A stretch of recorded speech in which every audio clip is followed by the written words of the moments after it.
Tens of thousands of people took part in further anti-racism protests across Britain today, with the statue of a 17th century slave trader pulled down in Bristol. The monument to Edward Colston, which had stood in the city centre for more than a century, was toppled and pushed into the river. The latest demonstrations came 13 days after the killing of George Floyd by US police, and despite the government here urging people not to take part because of the risk of catching or spreading coronavirus. Tonight, Boris Johnson defended the right to protest peacefully, but said the weekend's demonstrations had been subverted by thuggery. From Bristol, John Kay sent us this report. Take it down! Take it down! 300 years after his death, Edward Colston's fall from grace.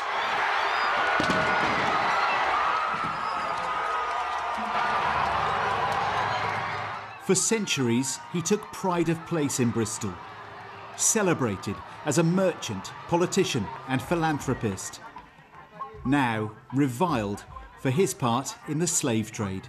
That statue represents years of oppression, it represents years of hurt and just a lot of emotion and hatred that has been built up inside of us. We've internalised for years, and that coming down today hopefully signifies change. Hopefully we've sent a message not just to everyone in the UK or the USA, worldwide. Cast in bronze, now daubed with graffiti, one of Bristol's most famous sons. Some protesters knelt on his neck, a reference to the death of George Floyd across the Atlantic. This had begun as a Black Lives Matter demonstration, but it ended in the historic docks where Colston's ships once sailed.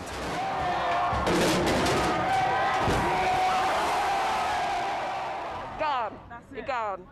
Jasmine is a trainee teacher. What do you say to somebody who lives in Bristol who's horrified by the fact that this is gone? People might say it's vandalism, but black people have to walk these streets. Black slaves built Bristol. We have to walk these streets and see that statue of Colston's every day. That's what it means. That statue is a kick in the face to all black people. There has been a growing campaign in recent years to remove Colston's name from buildings across the city. But many feel destroying the statue was the wrong way to do it. Tonight, there was a small counter-protest, claiming local history had been trashed. Sheer vandalism and disorder completely is unacceptable. And it's right, actually, the police follow up on that and make sure that justice is undertaken with those individuals that are responsible for such disorderly and lawless behaviour. Avon and Somerset police say they deliberately took a low-key approach to the whole protest, due to sensitivities, safety and social distancing. Some people will look at this and think, hang on a minute, you should have intervened, you should have stepped in, you should have at least challenged the behaviour that was happening. But this was a very difficult policing operation.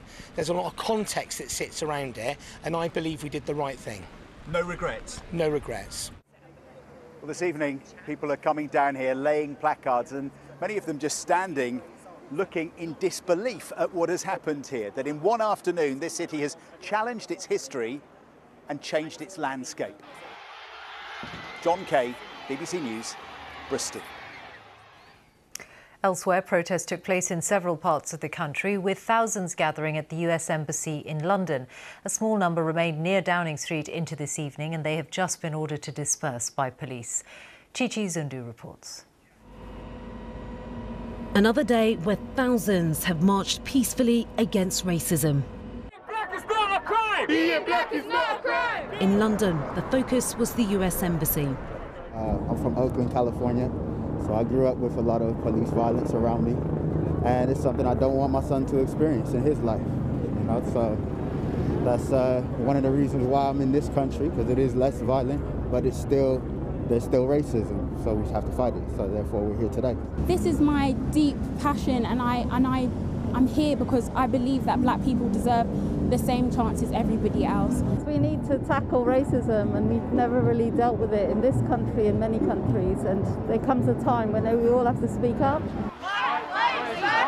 In Glasgow, protesting safely during the pandemic was a concern for organisers. think the turnout's amazing. It's really inspiring, and it's amazing to see people already taking social distancing measures seriously and doing the best they can to stay safe today. In Wrexham, people also protested mindful of the 2-metre social distancing. This was the M6, which was partially closed for 1 hour after protesters blocked the roads. But the day has been marred by a minority. 27 police officers have been injured during this week's demonstrations, but that number is likely to rise after this evening. Bottles, traffic cones and other objects were thrown at officers as they tried to clear protesters out of Whitehall. It's been a week of protests across the UK and thousands have taken to the streets to have their voices heard. But where does this go and what happens next? Chichi Zindu, BBC News. The young organisers of today's protests have told the BBC that they are the generation to bring about real change. In the past fortnight, the Black Lives Matter hashtag has been used 40 million times on social media, and many people have shared and listened to experiences of racism. Our community affairs correspondent Rihanna Croxford reports. We're all black and we need to stand together. Don't want my children to have to do the same thing that I'm doing right now.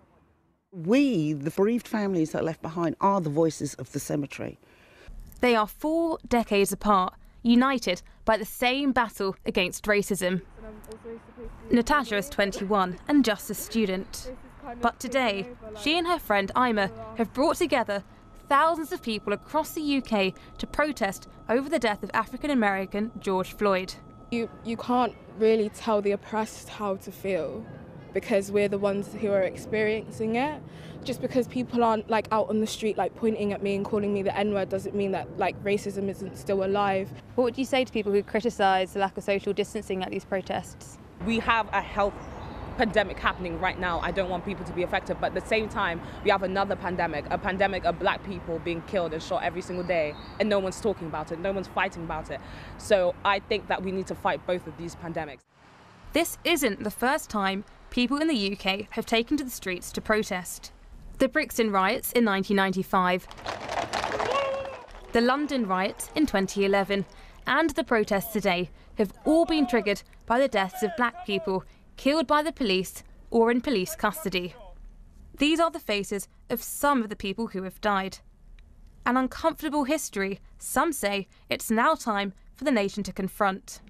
It's sunk in and then it doesn't sink in, and then it's sunk in and then it... Stephanie Lightfoot Bennett is still fighting for justice for her brother Leon, who died in police custody in 1992. His case was reopened in November last year. When Leon died, it was nothing. And now we have this movement where any death is now highlighted. And students, I love students. They are the future, they are the eyes, and they are the ones that will help shut the door. Not completely, but shut the door on racism. As yet another generation take to the streets, these organisers say they won't stop till those in power start to listen. Rihanna Croxford, BBC News. The England and Manchester City footballer Raheem Sterling has tonight told the BBC he has given his support to the protesters, calling for efforts to end injustice. He was speaking to Emily Maitlis in an interview which will run in full on Newsnight tomorrow. The only, disease right now is the racism that we're fighting. I think this right now at this is the most important thing at this moment in time, because this is something that's been happening for years and years, and just like the pandemic, we want to find a solution to stop it. Raheem Sterling. Well, let's turn to our home editor, Mark Easton, who's here in the studio. What are you taking away from these series of protests in this country, Mark? Why are people so frustrated and so angry in Britain in the 21st century? Angry enough to take to the streets in the middle of a deadly pandemic, angry enough to risk arrest, angry enough in some cases to commit acts of criminal damage. George Floyd died thousands of miles away in Minneapolis, and yet his death, I think, feels deeply personal to many people from the black and minority ethnic communities in this country, because it's a reminder of the prejudice and the unfair privilege which still exists here, of the pain of racism, the injustice of profound racial inequalities that exist in this country today. Of course, there will be, very real questions about the wisdom of mass protests in the middle of a virus, and indeed about the violent behaviour of a few protesters, the thuggery that the Prime Minister has talked about tonight. But as Britain tries to identify what our new normal society is going to look like after this virus, perhaps we should try and think, how are we going to respond to the obviously deep unhappiness, frustration and anger that we've seen on our streets over the last few days? Mark, thank you very much. Well, let's go live now to Washington. Tomorrow it will be 2 weeks since George Floyd was killed by police in the US state of Minnesota, and our North America correspondent Aleem Maqbool is at the White House now. What is the latest there, Aleem, on the aftermath of George Floyd's death, the response and the handling from the administration? Yeah, well, things have been extremely peaceful over recent days. You can barely see security forces visible here too. I mean, there was a sense that they were a bit of a red rag to a bull, particularly National Guard troops on the streets for a lot of the protesters. We now hear that they won't be used going forward, but still large numbers of people coming here to the White House and to protest around the country. And while the overarching cause, of course, Black Lives Matter against institutional racism and brutality by the police is the same everywhere, there are a lot of local causes being fought for as well, like in Colorado.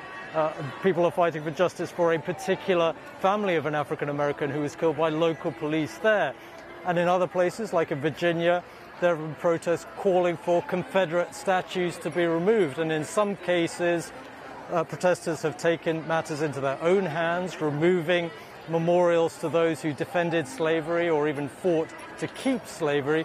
But in other cases, as with the authorities in Virginia, they've agreed to the demands of the protesters to remove more statues. So while that is still the case, while there are still tangible demands that can be met around the country, I think we're going to see these protests continue beyond the memorial to George Floyd tomorrow in Texas and beyond his funeral on Tuesday as well.